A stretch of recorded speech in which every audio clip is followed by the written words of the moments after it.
Blog Talk Radio.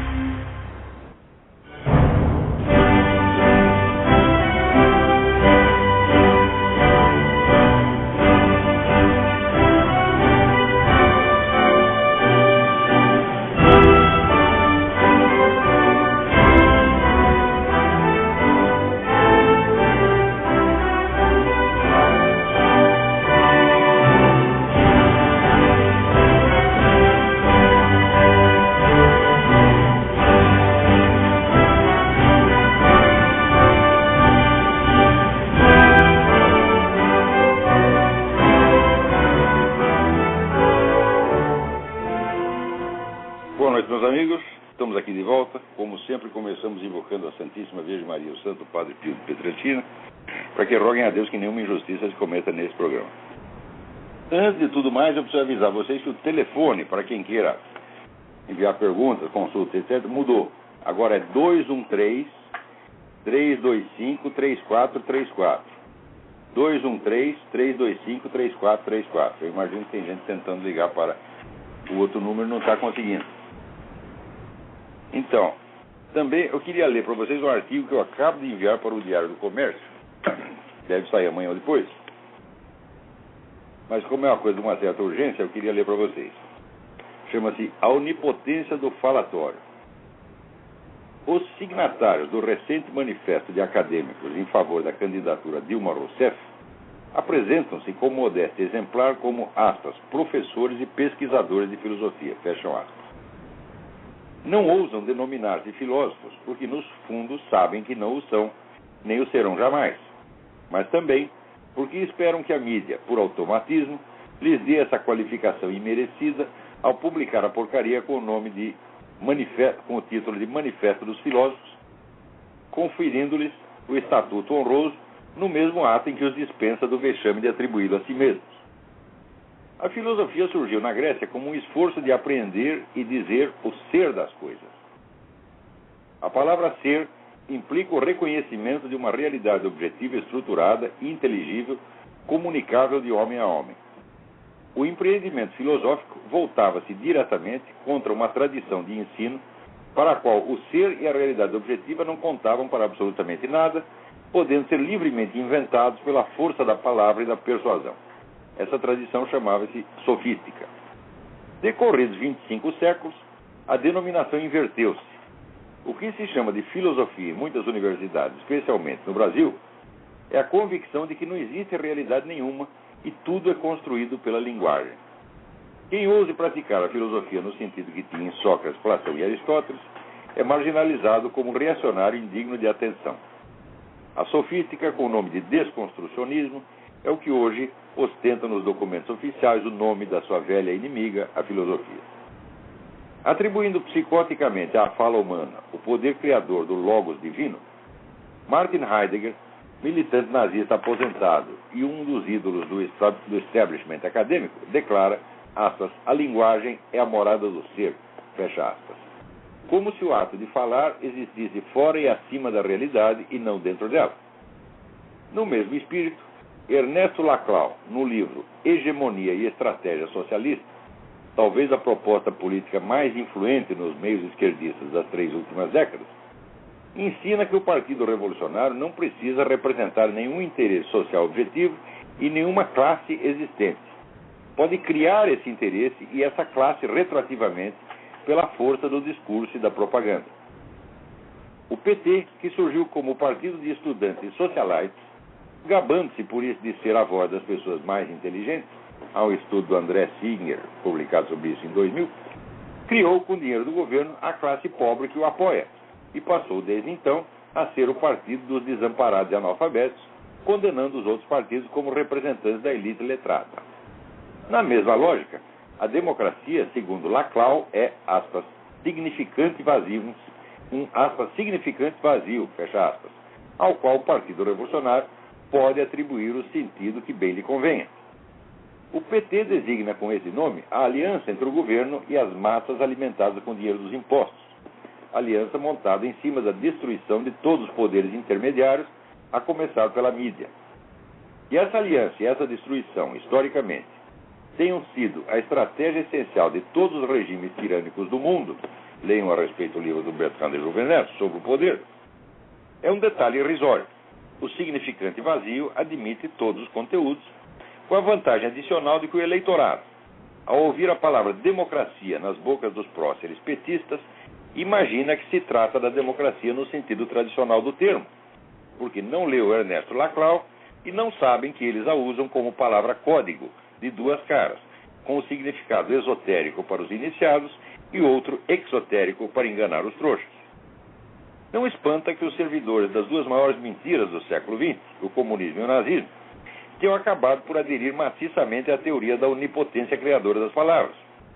Essas ideologias juravam basear-se numa descrição completa e objetiva da realidade, capaz de fundamentar a previsão acertada e científica do curso da história. Quando a história as desmentiu da maneira mais acachapante, os adeptos de ambas as correntes, em vez de penitenciar-se de seus erros e crimes, resolveram redobrar a aposta que tinham feito em si mesmos. Apelaram ao desconstrucionismo e proclamaram que a realidade não existia mesmo, que era tudo uma questão do jeito de falar. Também não espanta que, nessas condições, os inimigos de ontem se tornassem amigos, unidos no mesmo projeto sublime de trocar os fatos por uma ficção verbal eficiente. É por isso mesmo que tantos comunistas e socialistas amam de paixão os nazistas Martin Heidegger e Paul de Man. Nada une as pessoas mais apaixonadamente do que um projeto solidário de ludibriar todas as demais. O manifesto, por exemplo, declara que Dilma Rousseff tem sido alvo de campanha difamatória baseada em ilações sobre as suas convicções espirituais e na deliberada distorção das posições do atual governo sobre o aborto. Fecha aspas. Em que consiste a campanha difamatória? Em dizer que a candidata petista é favorável à liberação do aborto. E a deliberada distorção das posições do atual governo sobre o aborto consiste em dizer que o governo quer liberar o aborto. Desde quando publicar verdades bem documentadas é campanha difamatória?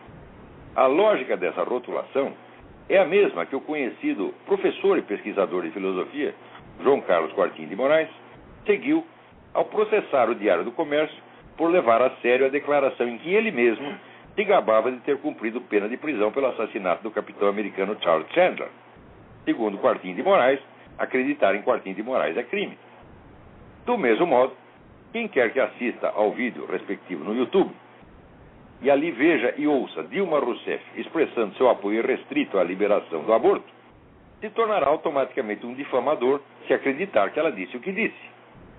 No mesmo espírito do manifesto, a Secretaria Nacional de Direitos Humanos jura, aspas, o Plano Nacional de Direitos Humanos 3 não trata da legalização do aborto. Sua redação sobre o tema é, considerar o aborto como tema de saúde pública com garantia do acesso ao serviço de saúde. Fecha aspas. Todo leitor, no pleno uso das suas faculdades mentais, compreende imediatamente que, aspas, garantir o acesso ao serviço de saúde, fecha aspas, é até mais do que legalizar o aborto. É sustentá-lo com dinheiro público.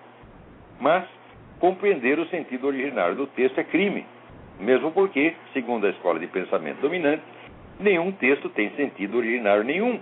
O que vale é o sentido retroativo que as partes interessadas lhe atribuem quando lhes convém. Os signatários do manifesto foram educados na mentalidade desconstrucionista que apaga a realidade e o sentido para lhes substituir a vontade de poder, pois além de Heidegger eles adoram Nietzsche, e a estratégia da tagarelice onipotente. É compreensível que nessas condições desejem ardentemente passar por filósofos, mas no íntimo se sintam um pouco intimidados de declarar que o são. Então, além dessa palhaçada desse manifesto do pseudo-filósofo, não sei nem se ia ser pseudo, né? Então, como diz o fundador da Faculdade de Filosofia USP, o João Cruz Costa, ele pelo menos reconhecia que ele não era um filósofo, ele era apenas um filosofante. Né? E esses caras não são nem isso. O João Cruz Costa tem alguma cultura. Esses caras são pseudo-filosofantes. Além disso, chega aqui um manifesto dos professores da Universidade Federal de Minas Gerais, né? Dizendo que, olha aqui, destruir a honra e a dignidade de alguém é mais do que silenciá-la. Peraí. Silenciá-la quem? Vou aprender a escrever, porra. Hã? Alguém é masculino, caralho. Hã? Destruir a honra e dignidade de alguém mais do que silenciá-la. É pronunciar sem direito de defesa sua morte pública. Olha aqui, peraí. A Dilma Rousseff, primeiro, a Dilma Rousseff algum dia ficou sem direito de defesa? Não me parece. O governo tem dinheiro suficiente para comprar quantos horários de televisão deseja, para comprar o espaço que quiser nos jornais, para comprar os jornais e os jornalistas. E não falta espaço de maneira nenhuma a dona Dilma. Ademais, o direito de defesa é assegurado por lei e qualquer pessoa que fale contra a dona Dilma, se ela reclamar, ela tem automaticamente espaço para se defender. Quer dizer, o que é isso? E aí vai. A calúnia e a mentira são figuras da barbárie. Você vê qual é a calúnia? A calúnia é dizer que a Dilma é a favor do aborto. Não pode dizer. Ela pode dizer que é a favor do aborto, mas se você diz que ela disse, você é um criminoso. Então, quer dizer, os camaradas jogam com a sua própria torpeza. Existe um princípio jurídico que diz que você alegar, o criminoso não pode alegar a sua própria torpeza como desculpa para cometer o crime. Mas eles fazem isso o tempo todo. Quer dizer, a Dilma diz que é favorável ao aborto. Mas que valor tem a palavra da Dilma? Nenhum. Portanto, se você repete a palavra da Dilma para dizer que ela é a favor do aborto, você que está mentindo e não ela. Vocês estão entendendo a mentalidade? Esse jogo, né, de contradições estudadas é uma coisa absolutamente alucinante. E quando você vai ver esse negócio desconstrucionista, a estratégia desse Ernesto Laclau, é uma coisa feita para enlouquecer as pessoas. Por exemplo, o petista que está falando em democracia, ele sabe que desde 1985, quando começou essa estratégia do Ernesto Laclau, começou a se espalhar pelo mundo, a democracia é significante vazio. Quer dizer, não é um regime que é definido objetivamente por esses traços. É o que quer que o partido chame de democracia. Como Stalin chamava a União Soviética de democracia popular. Então, só que Stalin apenas praticava isso. O Ernesto Laclau teorizou e transformou numa técnica do significante vazio. Então, o líder petista que usa essa palavra democracia, ele e os cupinchas dele sabem que eles estão falando do significante vazio. Portanto, para eles, esse negócio como fizeram essa semana,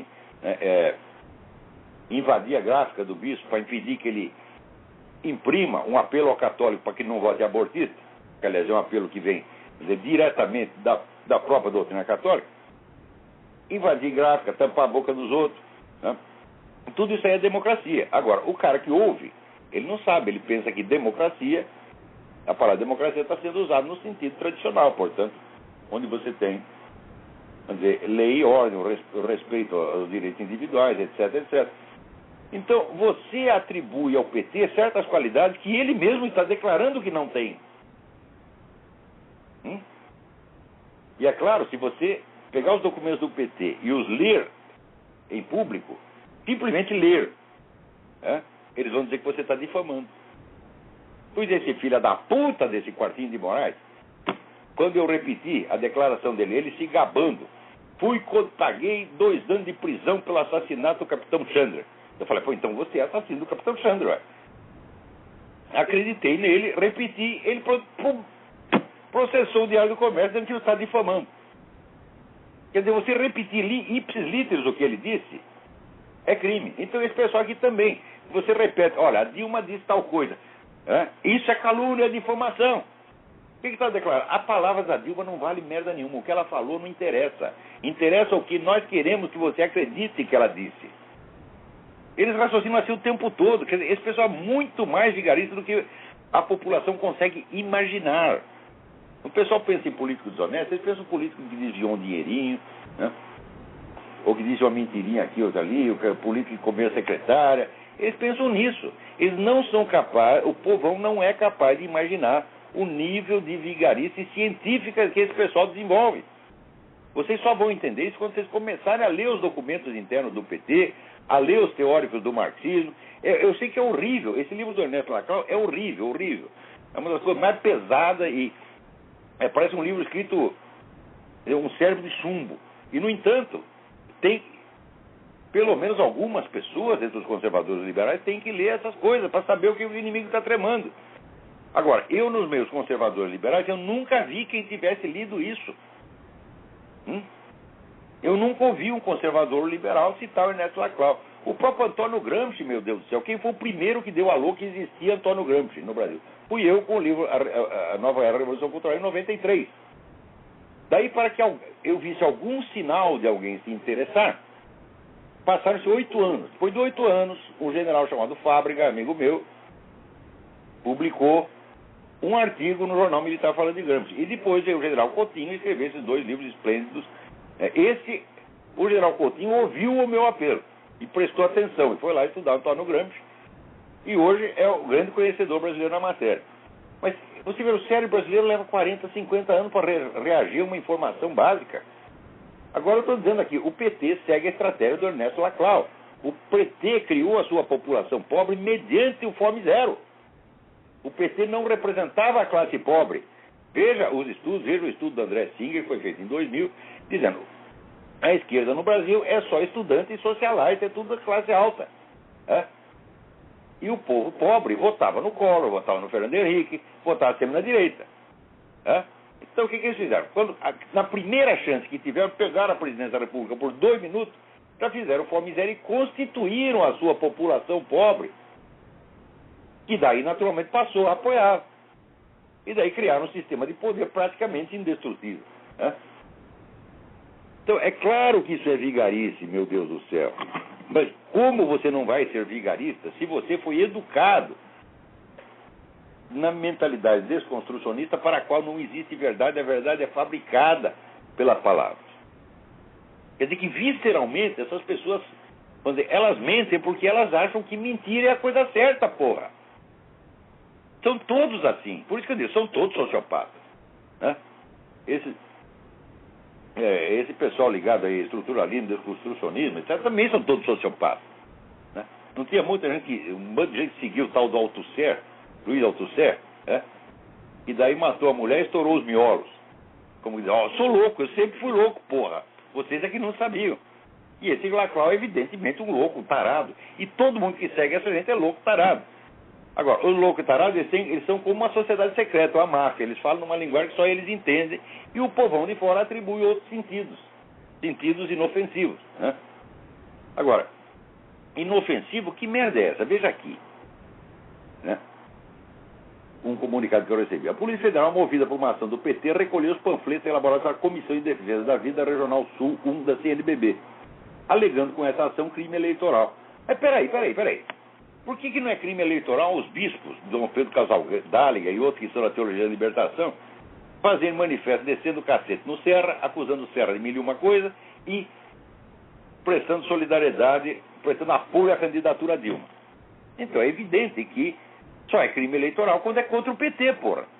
Mas daí vocês dizem, mas isso é 2 pesos, 2 medidas, é hipocrisia. Eu falo, vocês não viram nada.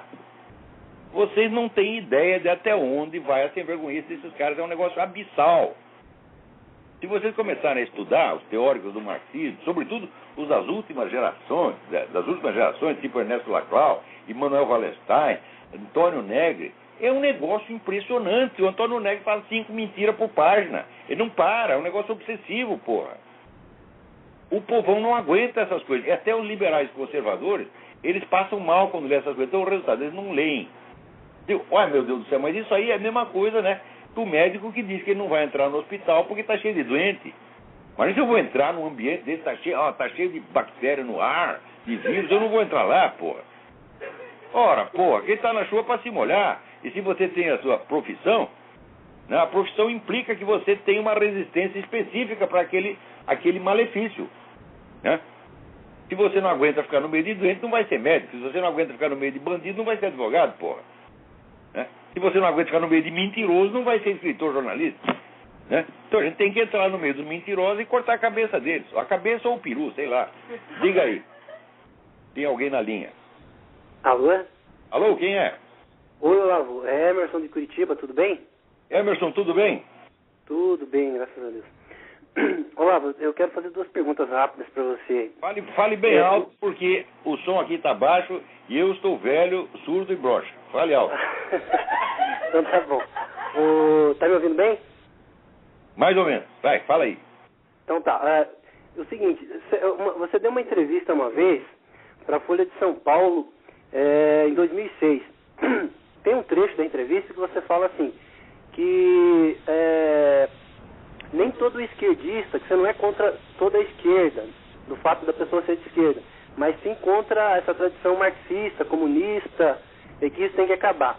Aí eu queria saber de você, é possível afirmar que todo esquerdista é, em si, mal, ou realmente é de acordo com aquela afirmação que você fez, que nem todo esquerdista é mal? Não, olha, é normal que exista esquerda e direita. Se você tem uma democracia, tem que existir. Quer dizer, mas tem que ser esquerda e direita em função de certos pontos específicos, que um toma uma posição, o outro toma outra. Mas acontece que há muito tempo não dá mais, tem sido impossível existir uma esquerda não comunista. Por quê? Porque os comunistas se infiltram e mandam em tudo, porra. Acabam comandando tudo. Você vê o tal do PMDB, né? Os próprios militares, eles criaram uma esquerda e uma direita. Eles criaram um partido de direita, que era a Arena, e criaram um de esquerda, que era o PMDB. Então seria a esquerda trabalhista, a esquerda normal, né?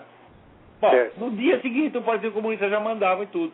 Você quer saber como é essas coisas? Leia o livro Mito e Verdade da Revolução Brasileira, escrito por um grande pensador brasileiro, sociólogo, cientista político, Alberto Guerreiro Ramos.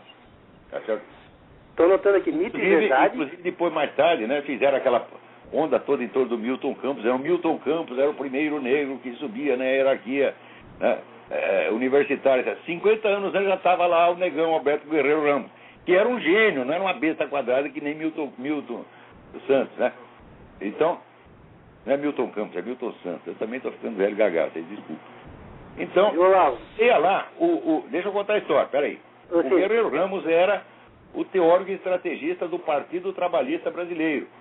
E chegou uma hora que ele viu, não dá mais, porque essa merda encheu de comunista e a gente não tem mais controle do negócio. Eles mandam em tudo. E ele acabou saindo do Brasil. Então, veja, tem que haver, claro que tem que haver esquerda e direita. Isso é normal, senão vai ter competição entre quem e quem. Não é isso? Então, quer dizer, o grande mal foi a infiltração da ideologia marxista. Não só da ideologia, porque não é ideologia, é organização. Não é o problema das ideias, é gente, é organização. Hoje em dia, o Foro de São Paulo, as Farc, esses caras entram em tudo quanto é lugar e mandam em tudo, porra. E uma outra pergunta, assim, mais ou menos correlata. Por que toda a grande maioria da grande mídia brasileira, por que ela se demonstra favorável a esse sistema que está hoje predominando no Brasil, do PT, sendo que isso acaba sendo um tiro no pé, porque a gente sabe da vocação ditatorial do PT, e uma das coisas que eles querem fazer é acabar com a livre imprensa. Por que existem ainda jornalistas que são puxa-sacos do PT? É muito simples. Primeiro, vou contar uma coisa para você. Já nos anos 70, o Partido Comunista Brasileiro dominava a Bolsa de Empregos no jornalismo em São Paulo e no Rio. Como é que eu sei disso? Eu participei desse negócio. Eu era o cara, eu estava lá arrebanhando gente para o Partido Comunista nessa época. Né? Então, a gente tinha o controle de todos os empregos. Aparecia o emprego no jornal de São Tomé das Letras. Então, prioritariamente era um cara do partido que ia ocupar a vaga. Se não tivesse ninguém do partido, daí deixava entrar outro. Então eles já mandavam aqui, já mandavam no sindicato de jornalistas. No sindicato de jornalistas, logo que eu entrei no jornalismo, a primeira eleição que teve no sindicato de jornalistas de São Paulo foi entre duas facções do Partido Comunista. Não tinha mais ninguém. Você faça uma pesquisa.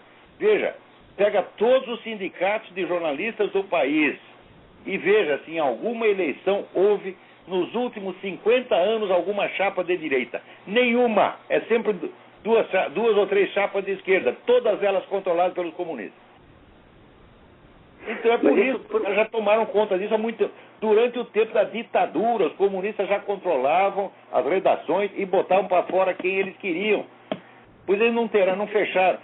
Durante o tempo da ditadura, fecharam a coluna do Gustavo Corsão no Globo, tiraram o Lenildo Tabosa Pessoa do Jornal da Tarde, Estadão, e assim por diante. Eles já controlavam a mídia naquela época. Mas isso para o empresário, para o dono do órgão de imprensa. O dono do jornal não manda nada, dele, porque depois ele pode ser censurado? Um dono de jornal não é capaz de controlar uma redação. Você não tem ideia do poder dos jornalistas. Para fazer um jornal, você precisa de 300, 400 pessoas. Estão todas, né, reunidas em torno da liderança comunista. Agora, como é que vai entrar o dono do jornal e falar, não quero que faça assim? Eles viram e dizem, então faça você. Você demitir um comunista é quase impossível. Conseguiram demitir a Maria Rita Kel outro dia. Surgiu um maior barulheiro, o país inteiro protestando. Eu fui demitido 5 vezes, nunca ninguém protestou. Todo mundo festejou. A putada comunista toda festejou. Quer dizer, quando calam a minha boca, não, é normal, isso é democracia. Entende o que é o significante vazio? Democracia consiste em seguinte, tapar a boca do Olavo de Carvalho. Embora o Olavo de Carvalho não pertença a partido político nenhum, não apoie movimento nenhum, não representa interesse oculto nenhum, a não ser interesse meu mesmo, né? Porque afinal de contas eu vi isso, porra. Então, o Olavo de Carvalho não perigoso de qualquer tipo de oposição. Agora, Maria Rita Kel, que é uma besta quadrada, coitadinha, eu a conheço, né? Teve QI 12,5, sempre, né? A coisa mais elevada que ela conseguiu absorver na vida foi o programa do PT, né? Se é que chegou a entender o programa do PT. Então tá lá. Agora, o que ela fazia ali no Estadão era propaganda petista, era militância petista, ela é militante de carteirinha do PT. Então não é nem a mesma coisa. Se dissesse que eu fosse um militante do partido de direita e ela militante do partido de esquerda, e os dois foram demitidos, falaram, tá certo, mas eu não sou militante de merda nenhuma, porra. Eu não tenho um programa, não tenho uma agenda a defender, eu estou apenas dizendo aquilo que eu vejo, que eu sinto. Então é claro que, no caso da Maria Rita, não se tratou, vamos dizer, de crime de opinião. Não. Você não pode usar o jornal para fazer propaganda de um partido. A não ser que o jornal apoie aquele partido, você pode, mas mesmo assim, você não pode torcer todo o noticiário a favor do seu partido. Então, viram esse negócio que fizeram aqui, quer dizer, a Polícia Federal vai lá e impede os caras de imprimir um panfleto. Panfleto que não toma partido de nenhum candidato, que fala de candidatos abortistas de modo geral, sejam eles do PT, do PSDB, da puta que eu pariu. Isso aí não pode. Mas, uai, meu Deus do céu, se a Dilma não é abortista, qual é o problema de falar contra os abortistas? Então, é mentira em cima da mentira. Você cria uma mentira, depois, baseado nela, você cria outra, e outra. Fica todo mundo perdido. Tanto que os católicos brasileiros levaram 30 ou 40 anos para perceber que o PT é um partido abortista. Quando a opção fundamental pelo aborto, pelo casamento gay, por essa porcaria, já está lá no programa do PT desde o começo, meu Deus do céu. E Olavo, diga. Olavo, outra pergunta a respeito de educação. Eu tenho uma filha, vai fazer 4 meses agora, e eu e minha esposa trabalhamos fora, e nós não temos condição de educá-la em casa, de colocá-la na escola mais tarde. Ela vai ter que ir para um berçário, para uma escola já desde 6 meses. A gente observa que a maioria das escolas infantis, elas adotam a pedagogia do Jean Piaget e de outros que são, na verdade, marxistas, indiretamente, mas são marxistas, né? Mas o problema não é nem eles serem marxistas, o problema é que desconstrucionismo desconstrói, é o cérebro da criança, meu Deus do céu. Então, eu queria ver... Veja, a mesma porcaria, eles, no mundo das letras eles chamam de desconstrucionismo, e na educação eles chamam de construcionismo. Já começa por aí, quando você vai ver a mesma merda dos dois lados. Quer dizer, o construcionismo, entre aspas, do Jean Piaget e outros, Vygotsky e outros cretinos, decreta o seguinte: não existe nenhum conhecimento objetivo que você possa transmitir à criança. Você tem que deixar a criança experimentar e tirar as suas próprias conclusões, né? O resultado, a criança não aprende absolutamente nada. Porque se você não ensina nada, ela também não aprende nada. É a coisa mais normal, né? Então, isso aí destruiu a educação. Alguma escola ou algum pensador da área da educação, assim, que a gente possa pesquisar e buscar se existe alguma instituição, enfim, para a gente tentar fugir dessa questão dos pensadores marxistas na questão educacional? Olha, você me aguarda, no próximo programa eu vou dar uma lista de livros sobre isso aí. Documentação do que está acontecendo com matéria de educação no Brasil. Agora, enquanto isso, você procura na internet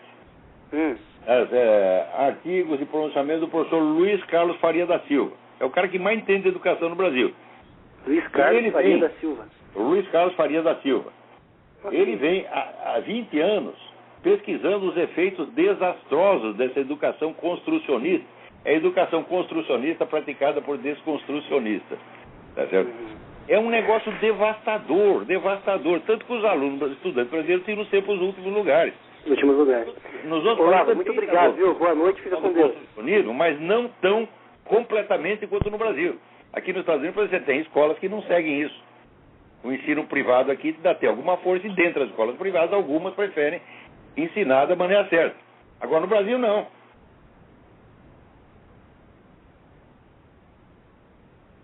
Então é isso aí. Vamos lá. Agora, aqui eu recebo aqui do Francisco Doc Horn, que é um assessor do padre Paulo Ricardo, um apelo a que as pessoas participem de uma operação nacional de consagração perfeita a Nossa Senhora. Essa consagração tem 33 dias de preparação, algumas orações simples e assistir à missa, confessar comungar durante esse período. Então, vocês... a mensagem dele é comprida, não dá para ler inteira, infelizmente. Mas vocês podem obter, aqueles que estão interessados em participar da operação, e nós também vamos participar, podem encontrar maiores informações no site http://cormarieonline, mariaeonline.blogspot.com. Cor Maria é coração de Maria em latim. cormarieonline.blogspot.com. Está lá tudo explicadinho. Então, parabéns, Francisco, por terem lançado essa campanha. Então, vamos lá, o que mais? Aqui tem tanta. Você vê que coisa maravilhosa.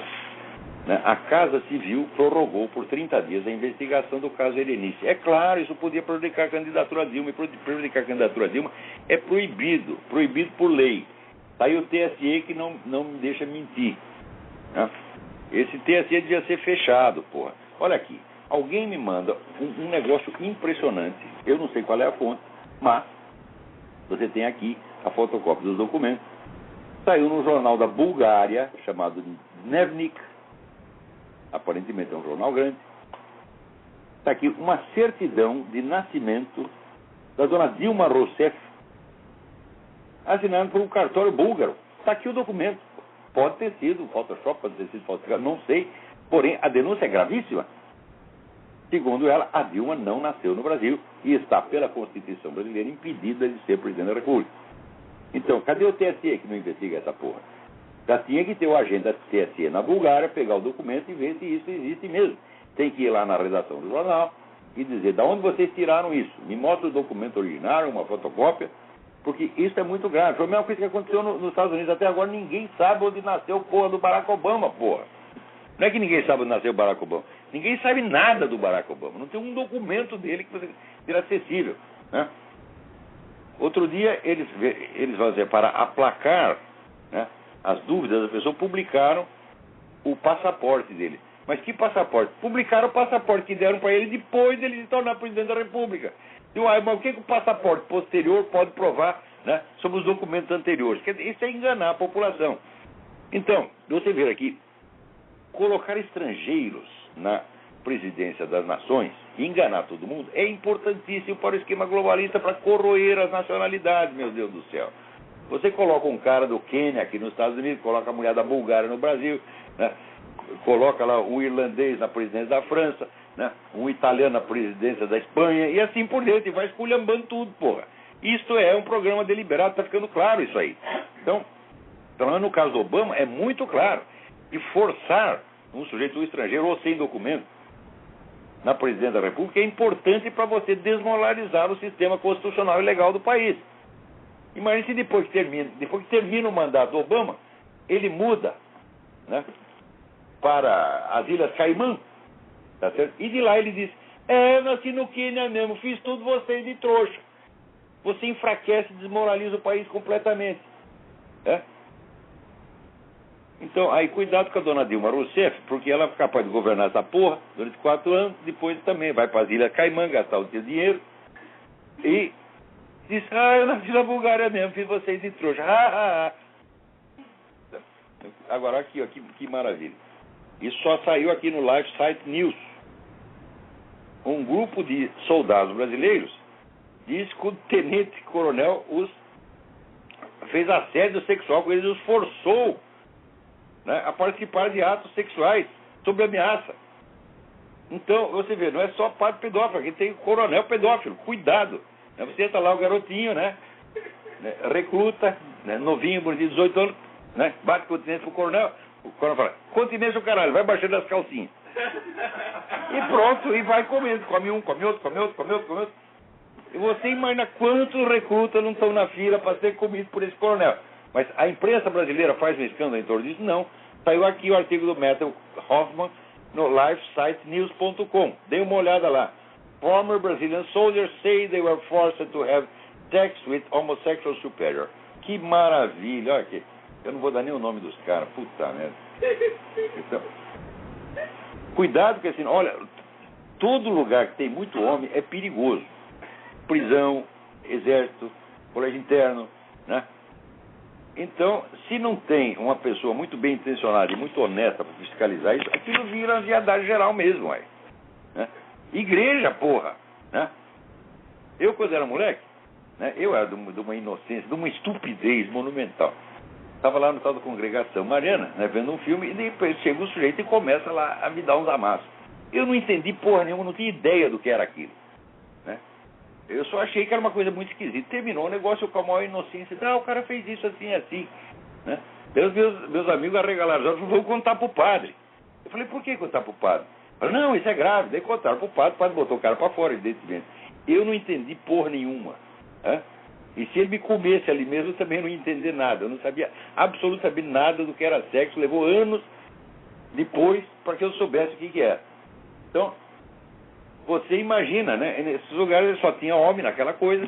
Aconteceu isso. O mais novinho, né? É o mais trouxa, paga.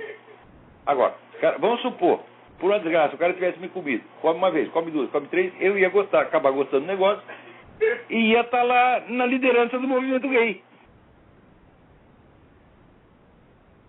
Né? Felizmente ali, no cinema não dava para ele comer ninguém. Mas houve muitos casos, né? Depois no grupo escoteiro, né? Grupo escoteiro também. Mas daí eu já sabia, já estava mais informado. Né? E fulano comeu o outro. Ela falou, comeu, eu vou para casa, eu quero a minha mãe. Então, veja vocês, o Lula, ele, anos atrás, ele deu uma declaração de que ele devia a eleição dele à Igreja Católica. Quer dizer, não é bem a Igreja Católica, a Teologia da Libertação se infiltrou por toda parte e dominou a tal da CNBB. E o embaixador Meira Pena chamava CNB do B. Então, ora, durante todo este tempo, o Lula e o PT sempre foram abortistas, né? Mas não se divulgava isso. Para quê? Para evitar um racha dentro da igreja. Porque, note bem, a CNBB, atenção, isso é importantíssimo, a CNBB não é um órgão da igreja. A CNBB não faz parte da hierarquia. A autoridade da CNBB é a autoridade de um peido. Peido, tá entendendo? O que é que eles dizem? É um peido. Você não tem obrigação de seguir aquilo, não tem obrigação nem de respeitar os caras, tá entendendo? O bispo, individualmente, tem autoridade para falar em nome da igreja. Agora, a CNBB não é nada, tá certo? Então eles fizeram esse estelionato que há anos a CNBB posa ante a opinião pública brasileira como se fosse a voz da igreja.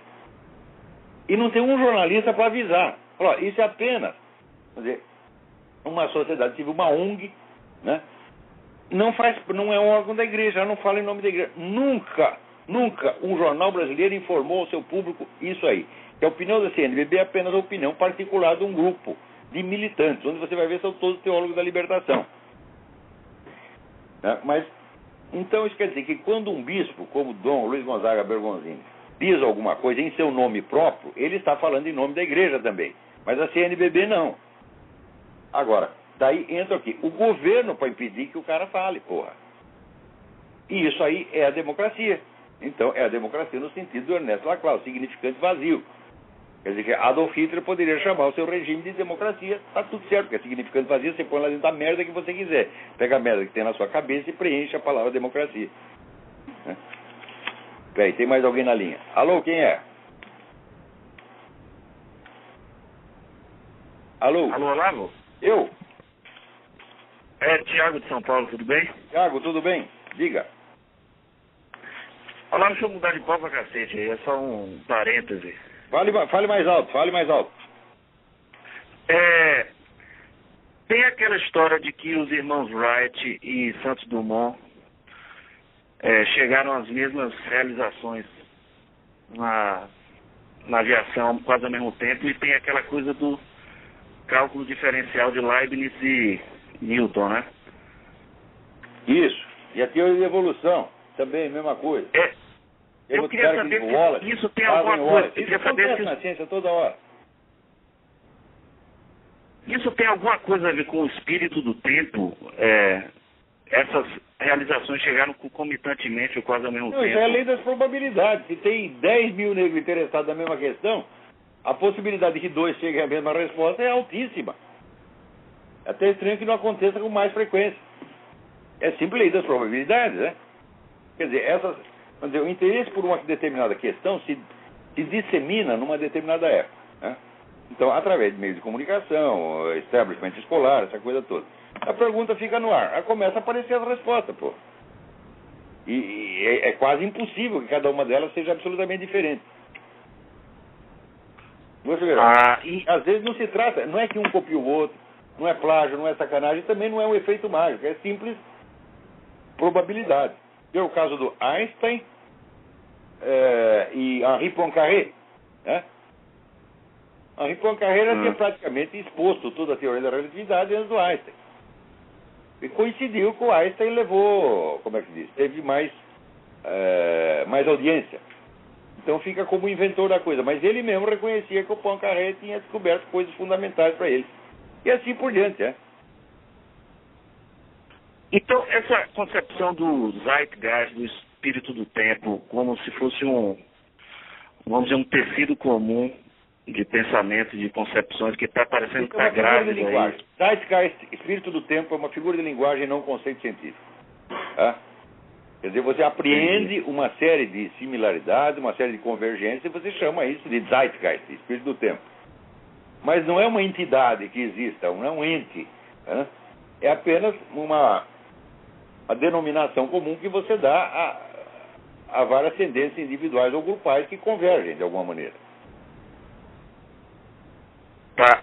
E uma outra questão só que eu achei interessante, eu estava vendo um filme sobre Mussolini e vi um outro sobre Hitler chamado Arquitetura da Destruição. E eu achei interessante como nos dois eles são artistas frustrados, né? Eu sou músico, eu fiquei interessado por isso, que eu falei, pô, Hitler foi um pintor e um escritor meio frustrado, e o Mussolini também, né? Eu falei... Agora, eu não sei por que o pessoal para assim Mussolini e Hitler. Isso é uma grande cagada e uma grande injustiça. Por quê? No dia que o Hitler ganhou a eleição na Alemanha, teve um governante europeu que telefonou para todos os outros dizendo, e agora? Nós temos que parar esse maluco. Ninguém prestou atenção. Ele telefonou para todo mundo, telefonou para o Roosevelt, telefonou para a Inglaterra, para a França, para todo mundo. Ninguém prestou atenção. Sabe quem é esse governante? Benito Mussolini. Ele previa o perigo do Hitler. Daí ele viu que ficou todo mundo com medo do Hitler. Ele falou, bom, então é melhor Pensou que, como Maquiavel, se você não pode vencer, adere. Então, aderiu mais forte. Agora, o Mussolini nunca empreendeu a matança do seu próprio povo. Assassinato em massa do seu próprio povo. Ele nunca fez genocídio contra o povo italiano. Né? Então, a Hannah Arendt, que é a pessoa que mais estudou o negócio de totalitarismo no mundo, ela diz, olha, o regime fascista de Mussolini não era de maneira alguma um regime totalitário, no máximo autoritário. Então, agora chega um sujeito a dizer comunista e chama você de fascista, eu digo, eu não fico muito ofendido se me chamar de comunista, porque o fascismo, que bela merda que fosse, não foi nenhum negócio monstruoso. O nazismo sim, mas o fascismo de Mussolini não. Era um regime de bosta, tá entendendo? E como é que você pode chamar o regime totalitário se havia 3 poderes independentes? Você tinha o governo do Mussolini, você tinha a Igreja Católica e você tinha o rei, a monarquia. Há 3 poderes ao mesmo tempo. como é que pode ser totalitário? Né? Quer dizer, o Mussolini tinha que prestar satisfação ao rei e à igreja, e vice-versa. Então você tinha um certo equilíbrio de poderes ali. Então isso aí já impede de chamar de totalitarismo. Então, agora, fascismo no vocabulário comunista é a ofensa mais alta que existe. Eu digo, olha, se quer para me chamar de alguma coisa, pode chamar de fascista. Agora, chamar de comunista, tem uns milicos que me chamaram de comunista. Aí eu fico ofendido. Que comunismo é genocídio. Né? É. Não, na verdade eu estava achando interessante só não equivalência. Os nossos integralistas, o Plínio Salgado, eram fascistas. Eram as pessoas mais inofensivas do mundo, não matavam um mosquito. Ah. Mas essa coisa de querer transfigurar a realidade ou criar como se fosse uma obra de arte política. Sim, é a concepção artística do Estado. Isso foi inventado por Maquiavel, que era outro idiota também. Agora chegava lá um cretino como Mussolini, Hitler, ali essas coisas, acreditava, falava, não, vamos criar aqui uma obra de arte que é o Estado. E o Lula está criando uma obra de arte aí no Brasil, que é o Estado petista.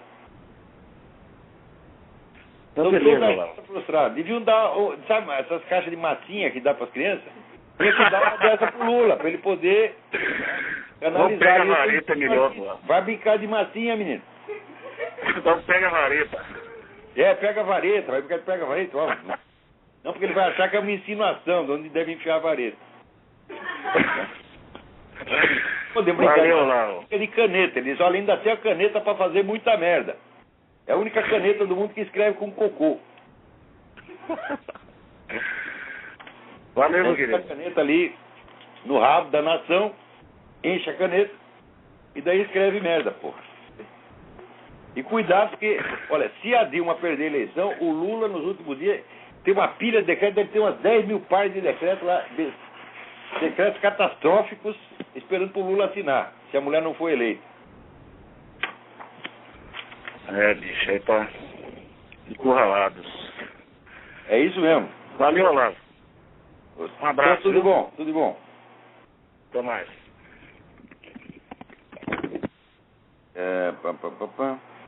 Alguém aqui me sugere que eu dê uma olhada na comunidade conservadores, CON, um projeto de partido de ideologia conservadora, liberal com forte viés monarquista e aliado à economia austríaca.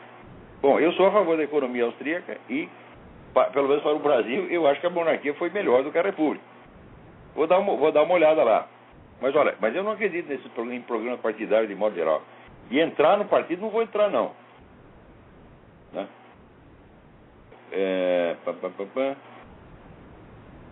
Vamos ver o que mais temos aqui.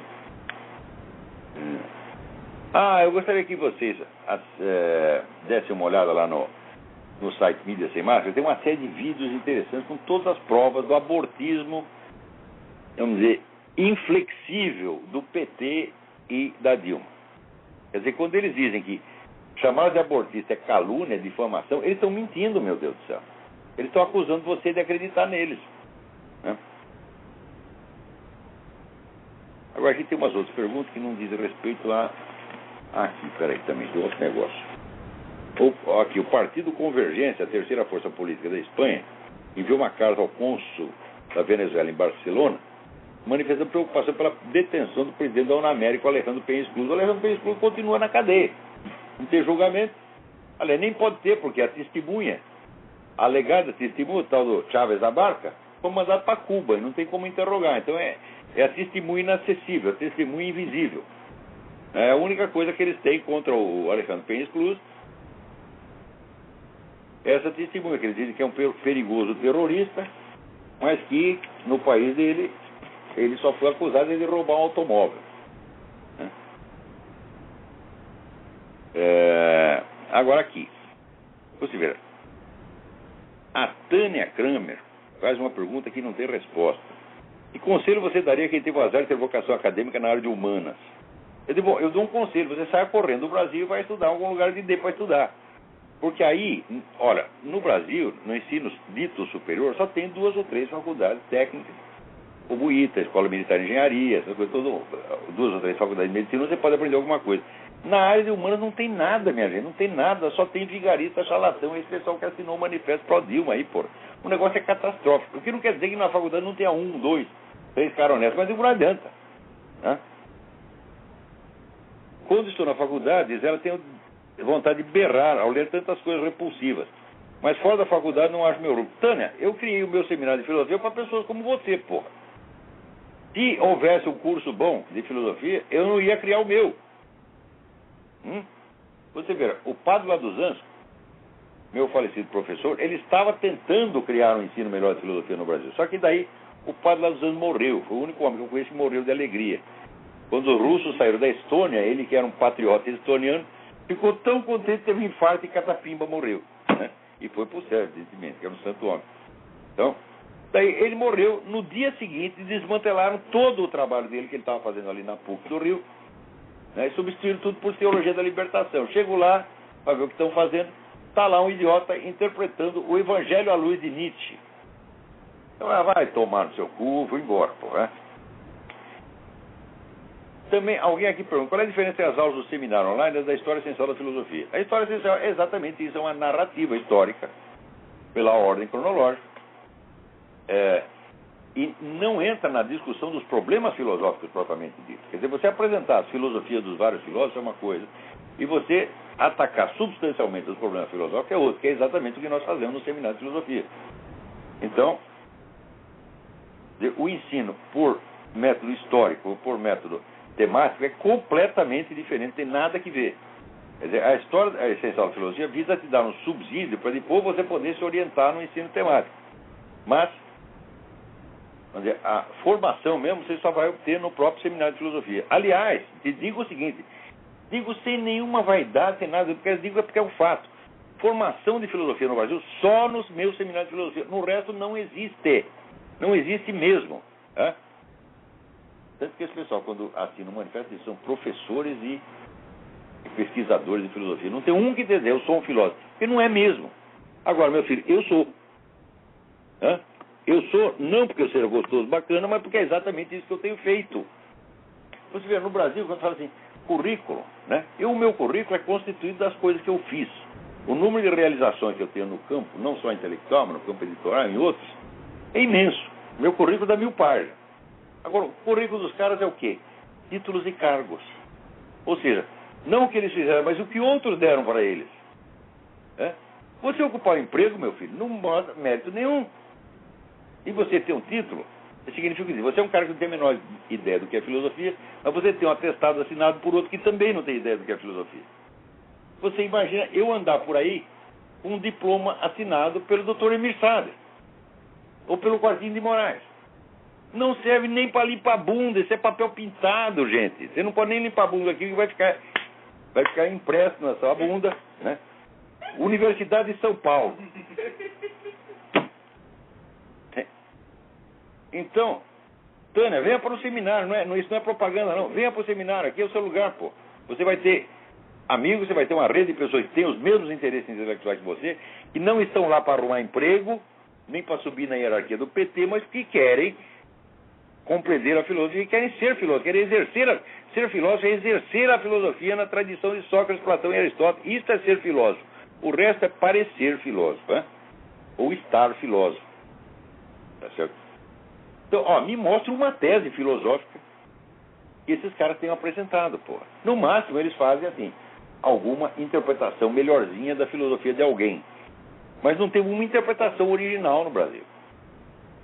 Por exemplo, quando eu publiquei meu livro sobre Aristóteles, que é uma investigação inteiramente original sobre Aristóteles, abre uma perspectiva totalmente nova, imediatamente o pessoal da USP, que sabia que fazia 30 anos não se publicava um livro sobre Aristóteles no Brasil, não pode ficar assim, nós temos que achar alguma coisa. Daí retiraram da gaveta uma tese do Oswaldo Porchat Pereira e publicaram. Dizer, não, nós também entendemos de Aristóteles. É uma tese escolar, meu filho, que só repete, vamos dizer, material que é de ensino, não tem originalidade nenhuma. O livro da Marileana Chauí sobre Spinoza tem até alguma originalidade, mas não tem pé nem cabeça. Ela tem até algumas ideias originais. Tá certo? Mas, muitíssimo mal elaborado, o livro não tem sequer uma continuidade, quer dizer, é uma coleção de... uma coisa de retalho, e foi publicado só para impressionar. Então, nosso tempo aqui está... É a nervura do real, Peraí, tem mais alguém na linha aí? Alô? Alô? Diga rápido. Alô? Diga. Lavo, tá me ouvindo? Perfeitamente. Boa noite, é Romano de São Paulo que está falando. As duas perguntas. Esse curso que você acabou de dar, vai ser disponibilizado para... O seminário está aberto, www.seminariodefilosofia.org. Todas as aulas estão gravadas. E o aluno que entra agora, ele vai acompanhando as aulas gravadas e assistindo a aula atual. Se tiver alguma dificuldade, fala comigo. Esse sobre a eternidade da alma, se não me engano. Esse é um curso presencial, um curso que eu dei aqui para um grupo de alunos brasileiros que vieram para cá, o curso A Consciência de Imortalidade. Acabei de dar essa semana passada. Sei, mas tento transformar num livro o mais rápido possível. Um livro? Pretendo publicar isso como livro. Entendi. Não há gravação, então? Não, a gravação não vamos disponibilizar. Nós vamos fazer as transcrições e publicar como livro. Entendi. E outra coisa, sobre isso que você estava falando, essas técnicas, enfim, que usadas aí pelo PT, qual seria, digamos, um antídoto? Tem alguma... O antídoto é simplesmente denunciar, é ler os livros e contar a sacanagem que eles estão tramando. Porque o pessoal vê o efeito final, vê o produto final, mas não sabe de onde saiu. Então não entende o que eles estão fazendo. E se deixa enganar. Agora, quem estudou, por exemplo, esse livro do Ernesto Laclau, entende imediatamente o que o PT está fazendo, porra. Sim, mas agora o pessoal da direita não lê os livros da esquerda, por aí não dá, né? O Sun Tzu já dizia que o negócio é conhecer o adversário. Agora, se eles propõem isso para os liberais conservadores brasileiros, não, conhecer o adversário não, é muito feio, não quero saber. Porra, então aí tem que tomar no cu mesmo, você tá entendendo?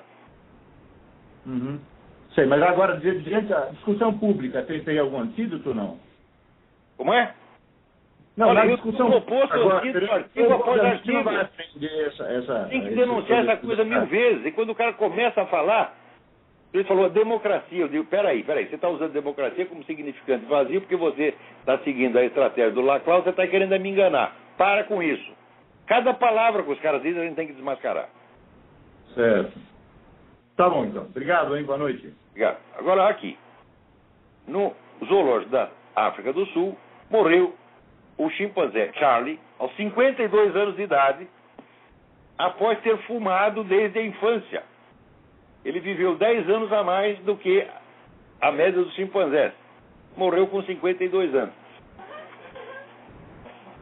Então aí é que está o negócio.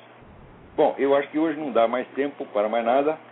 Eu queria pedir a vocês para lerem o site da Graça Salgueiro, notalatina.blogspot.com, que é ainda a melhor fonte de informações sobre a América Latina. Agora está lá a entrevista que ela deu no programa do Fernando Londonho, em Colômbia. E que vocês contribuam para o Nota Latina. O Nota Latina não tem patrocinadores, não está apoiado em nada. O Nota Latina é um treco que existe assim no ar, anda sem pé. Tá entendendo? É um milagre. Então...